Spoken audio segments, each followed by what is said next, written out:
I've seen Speyside Scotch Whisky in nearly every setting possible around the world, presenting in 6 continents. It's world famous, but this is not a tasting notes video. Speyside is a place, not a flavour, like Bordeaux is to wine. So grab a dram and I'll take you there. Let's dive in.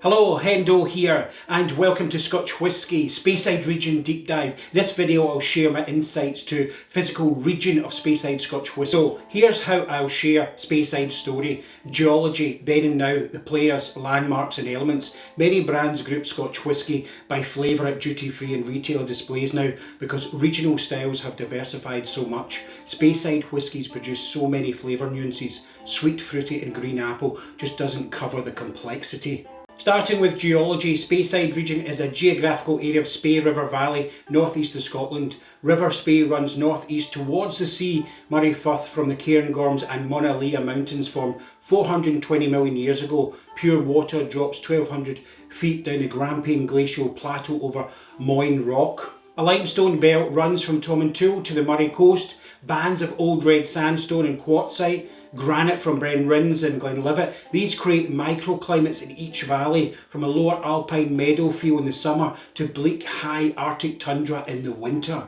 Before they distilled whisky, people worked the limestone quarries. William Grant was one of them before he created Glenfiddich at Dufftown. The River Spey is a source for many distilleries. These are thirsty operations. High quality water filters over the patchwork of valleys that grow barley grain and host wooded hollows, perfect for illicit distilling. Nowadays it's idyllic tourism. The River Spey is a famous salmon fishing river, third longest and fastest flowing in Scotland. Now to the rise of a region. The name Spey goes back to 1451. Strathspey, Strath meaning broad valley, has held romance for centuries. Sir Walter Scott had procured the best whisky he could find for the King's first toast in Scotland from Glenlivet district in the Highlands above the River Spey. The King drank nothing else. 1821 in Leith popularised into folklore the best whisky was from illicit stills in these remote glens. Speyside is part of the Highlands but became its own region over time, not so much a defining moment. The Wash Act 1784, Highland distillers lower tax rate and allowed to distill smaller pot stills, divided the Highlands and the Lowlands.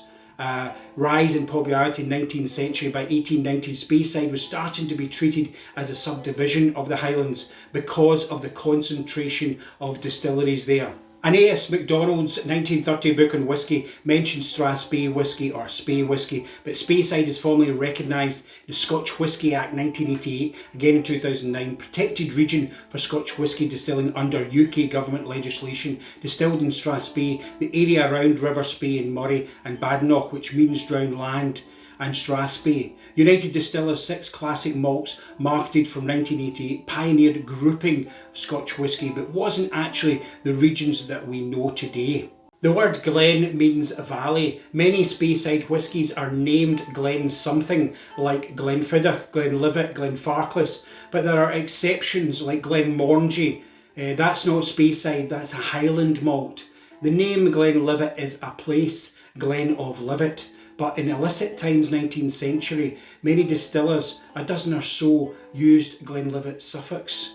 Shorthand really for Speyside region and quality. So George Smith took out a licence for Glenlivet distillery in 1824. He had to trademark the name, but many distillers still hyphened their name to Glenlivet well into the 20th century, and it's still seen in some old independent bottlings. Next up is then and now. Speyside farming, crops, cattle and illicit distilling in rural valleys wasn't a sleepy pastime. It was hard living off the land and a legacy of the Highland clearances. Northern families forced off the land and then moved to Speyside, migrating for work in the industrial age of the 19th century. Rise of large Victorian distilleries in remote glens. Poor harvest, financial hardship, challenging landscapes. It was physically demanding work, lifting the casks onto carts, and a tough existence for hardy people. Speyside is a story of crofters moving into illicit distilling, then made legal after the 1823 Excise Act, setting down roots and passing down generations.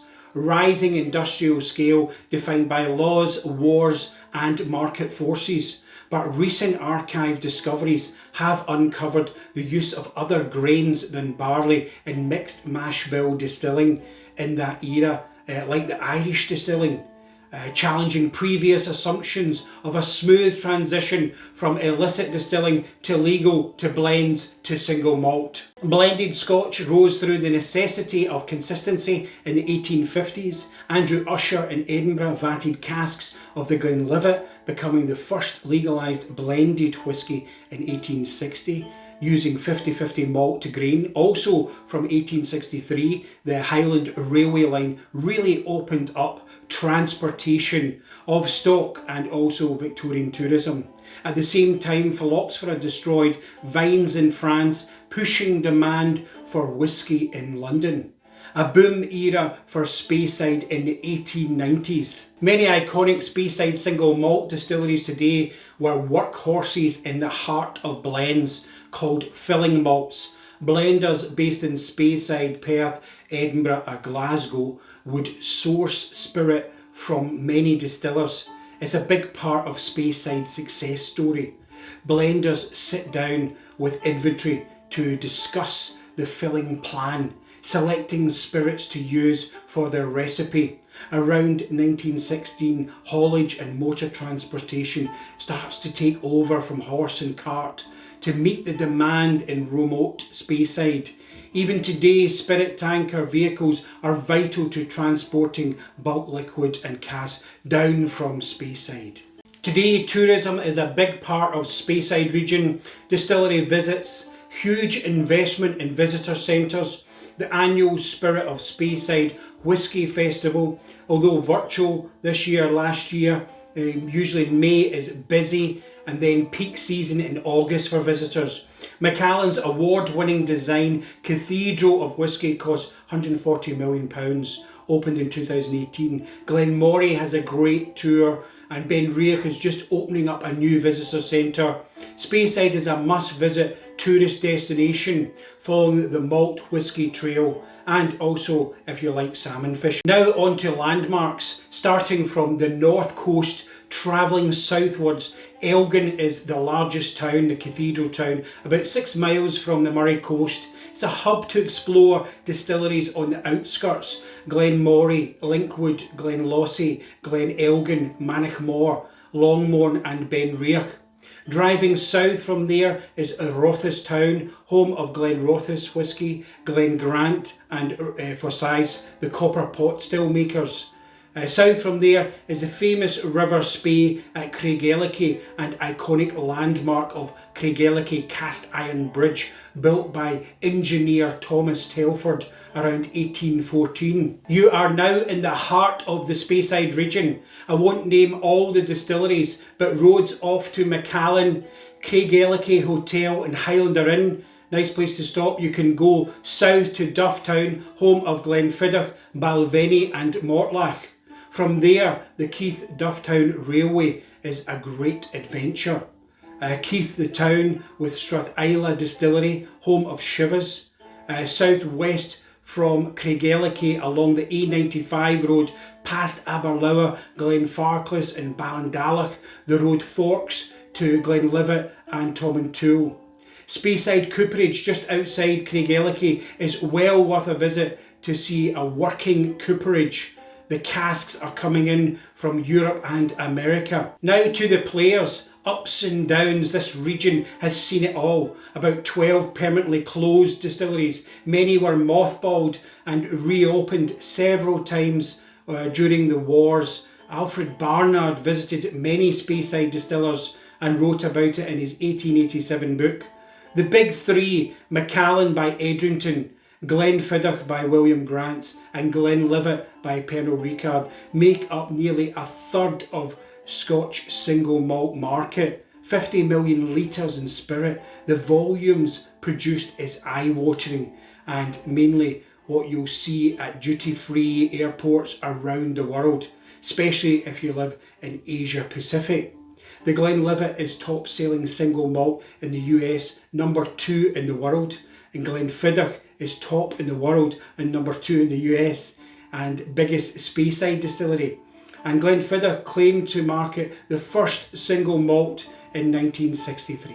Diageo operates many distilleries in the Speyside region like Rose Isle, producing over 12 million litres, Cragganmore, Cardew, the Striding Man, their increased capacity by 30%, Pernod Ricard with Strathisla, home of Shivers, the Glenlivet, Aberlour, Glentochers, Glenburgie and Milton Duff, the footprint of Ballantine's whisky, Tormore and Longmorn.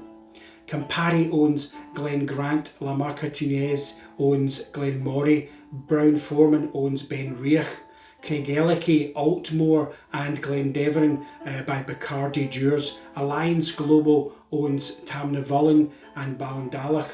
Paul Roger with Glenfarclas Distillery, Billy Walker's Glenallachie and Speyside Distillery. There are many more, with the resurgence of workhorse malt distilleries who previously fed blends, now starring as standalone single malts. Independent bottlers, brokers and blenders are important for Speyside.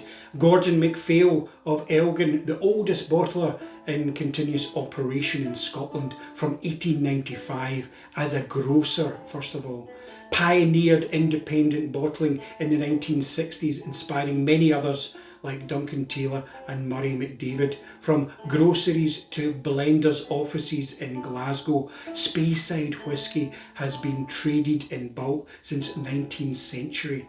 Blenders' numeric grading system source from distillers for their recipes. Creating structure and character, blending is an art form and the backbone of the Scotch whisky industry. There are many famous people in Speyside Scotch whisky and many forgotten, but of special note is Charles Doig of Elgin, a famous local architect introducing the pagoda design rooftop ventilator. It's a Chinese looking style. He ran his own practice by 1890, just as the distilling boom in Speyside took off. His professional involvement in no fewer than 56 distilleries, way beyond just the Speyside region. The Doig ventilator is a symbol of Scotch whisky single malts the world over. Now on to elements. As described earlier, in the Speyside region, the geology and geography, the climate has had huge influence on how it's developed the Scotch whisky produced there.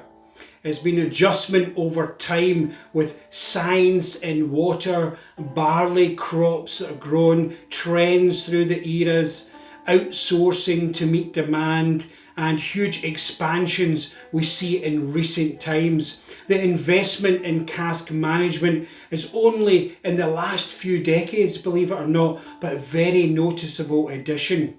Macallan as an example, with their deep connection with the sherry region in Jerez in Spain. Tamdhu, Glenfarclas also heavily using the sherry casks. But a classic Speyside style also uses ex-bourbon American white oak casks. Since the 1950s, each brand and distillery promotes their way. Distillers pass down generation to generation their knowledge. Each distillery has nuances of engineering, from stills to worm tubs, fermentation to scaling up production, carbon footprint and biomass renewable energy. If you've not been to Dufftown in the last few years, you'll really notice the scale at Glenfiddich Distillery. Balvenie is still using a malt flooring, Craigellachie's fat-bellied stills. There's thousands of variations between these distillers to make each final spirit unique. Some things with a long history, we can be fooled to think nothing changes, but it does. Speyside has tradition and progression in equal measure. There's such a rich diversity of flavour coming out of Speyside distillers. The story goes on. So when it comes to Speyside, now you know it's a place, not just a flavour. Thanks to Joe Trotter for some of the archive work on this video. So tell us what you think of the Speyside region, the whiskies come out of there. Do you have some favourites? Pop them in the comments. Always welcome your feedback, and I hope this was useful to you in some way. Until next time, thanks very much for watching.